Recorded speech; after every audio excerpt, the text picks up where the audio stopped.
Revish here, sitting on the back porch, thinking about Holy Week and all that comes with it, and I was remembering that video that I've been tagged in by a couple people now, but ish when church comes back together, and you see the guy just overjoyed to enter the building and run in, and I can really relate to that as an extrovert. This time of isolation is it's difficult. It's trying. It almost feels like a form of death in a way. And that got me to contemplating the words of Jesus in John's Gospel. In John 12, starting in verse 23 through 25, and Jesus answered them, saying, "The hour has come for the Son of Man to be glorified. Truly, truly, I say to you, unless a grain of wheat falls into the earth and dies, it remains by itself alone. But if it dies, it bears much fruit.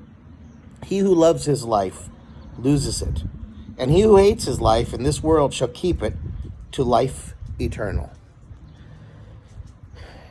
You know, helping my father-in-law load wheat into his into the drill, that's the word, into his drill to plant many years ago, just creates for me this real visual image of all these seeds that are together, and yet there's no life in them. They're just there, clambering on top of each other, taking up space. But when the drill is done and left them all isolated and alone, a new thing happens. As they are buried in the earth, they break down, and then they grow up.